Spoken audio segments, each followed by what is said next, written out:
এজন যুৱকে জিলা আয়ুক্তৰ নাম লৈ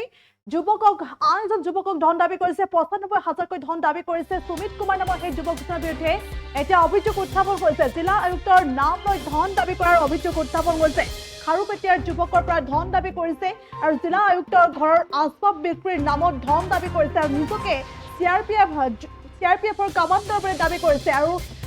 সুমিত কুমাৰ নামৰ সেইজন যুৱকৰ বিৰুদ্ধে অভিযোগ উত্থাপন হৈছে পুনৰলৈ কৈছো দৰং জিলা আয়ুক্তৰ ভুৱা ফেচবুক একাউণ্টৰ পৰা সুমিত কুমাৰ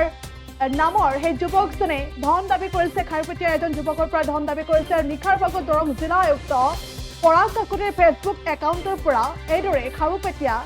আৰক্ষী থানাৰ অন্তৰ্গত হকজনী গাঁৱৰ সাইফুল ইছলাম নামৰ যুৱক এজনৰ পৰা ফোন নম্বৰ বিচাৰিছে আৰু তাৰ পাছতে জিলা আয়ুক্তগৰাকীৰ ঘৰৰ বিভিন্ন আচবাব বিক্ৰী কৰাৰ নামত ধন বিচাৰিছে আৰু প্ৰায় ৯৫,০০০কৈ টকা ধন বিক্ৰী কৰাৰ ৯৫,০০০কৈ টকা ধন দাবী কৰাৰ অভিযোগ উত্থাপন হৈছে সুমিত কুমাৰ নামৰ সেইজন যুৱকৰ বিৰুদ্ধে আৰু এইদৰে আচলতে জিলা আয়ুক্তৰ নাম লৈ খাৰুপেটীয়াৰ যুৱকৰ ধন দাবী কৰিছে সুমিত কুমাৰে আৰু ইয়াকে লৈ এতিয়া চাঞ্চল্য বিৰাজ কৰিছে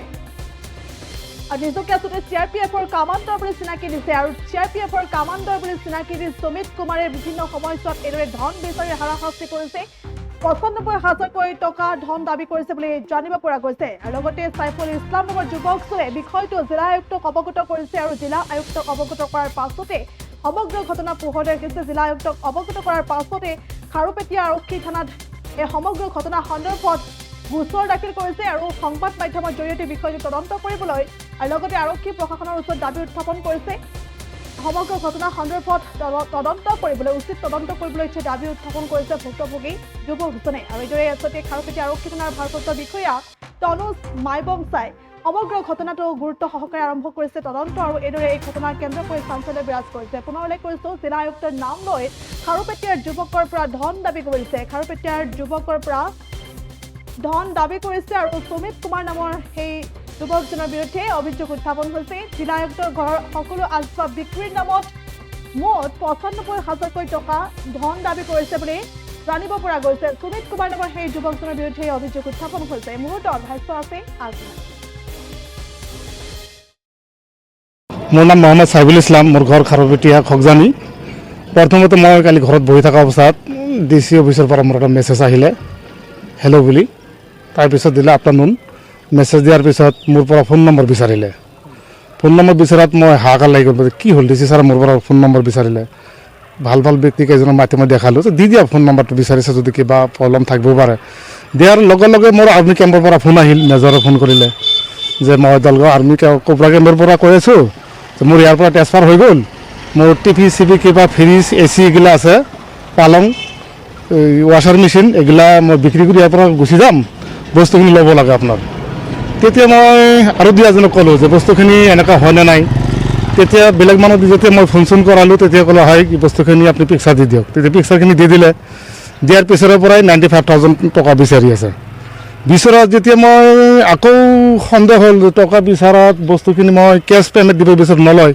তেতিয়া ফোন পে' বিচাৰিলে ২০,০০০ টকা নগদ ধন তেতিয়া মোৰ সন্দেহ হ'ল কি হ'ল নগদ পইচা নলয় ফোন পে' পইচা বিচাৰি আছে তেতিয়া মই মোজাল দাঁতত গ'লোঁ দাদা এনে কথা ঠিক আছে বস্তুখিনি ভালে আছে ল'লেতো ভালেই হয় মোকো এটা বস্তু দিবা এইখিনি কোৱাৰ পিছত তাৰ যদি ডিচিৰ পৰা আকৌ মেছেজ আহিল ১০,০০০ টকা ইমিডিয়েট পে'মেণ্ট কৰিব লাগে তেতিয়া মোৰ আৰু সন্দেহ হ'ল ডিচিয়েতো কেতিয়া পইচা নিবিচাৰে ১০,০০০ টকা খুব ডাঙৰ কথা এইটো তেতিয়া মই বহুতকেইটা মানুহক সুধিলোঁ যে এনে কথা ক'লে আগতে নিদিবা কালি ডিচিৰ পৰা কথাখিনি জানি তুমি দিবা তেতিয়া মই খৰধৰকৈ কালি আজি ৰাতিপুৱাই মই ডিচি অফিচত গ'লোঁ যাই ছাৰে ক'লোঁ ছাৰ এনে কথা তেতিয়া ছাৰে মোৰ একাউণ্টটো চালে এই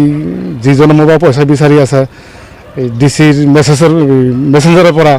তেওঁৰ একাউণ্টটো চালে ছাৰে চাই অবাক ডিচি ছাৰে তো পৰাগ কাকতি আমাৰ ডিচি ছাৰে চাই অবাক যিটো কি কথা হে মোৰ একাউণ্ট হেক কৰি পেলাইছে ইমিডিয়েট আপুনি থানালৈ যাই এটা এফআইআৰ দিয়ক তাৰ পৰা মই ইমিডিয়েট গুচি আহি খাৰুপেটী থানাত এফআইআৰ এটা দিলোঁ দিয়াৰ পিছত অচি ছাৰে এইটো নম্বৰত ফোন কৰাৰ তেওঁ পইচা বিচাৰি আছে মোৰ পৰা আৰক্ষী প্ৰশাসনৰ ওচৰত মোৰ এটাই দাবী থাকিল যে আমাৰ দৰং এজন ডিচি এজন আৰ্মিৰ কামাণ্ডাৰ তেওঁৰ হৈ ডিচিৰ হৈ যেতিয়া মানুহে এই ভুৱা বস্তু বিক্ৰী কৰিব কৈ মানুহৰ পৰা পইচা বিচাৰে ইয়াতকৈ আৰু মানে কি দুৰ্ভাগ্য হ'ব ইয়াৰ বিষয়ে উচিত তদন্ত হ'ব লাগে আমাৰ নিচিনা মানুহ যদি এনেকুৱা কৰিব পাৰিছে আৰু যে বহুত অজনা ব্যক্তিৰ পৰা কিমান পইচা লুটিছে ইয়াৰ ওপৰত উচিত তদন্ত হ'ব লাগে বুলি যিকোনো খবৰৰ বাবে যোগাযোগ কৰক 7099017330 লগতে 7099017110 নম্বৰত।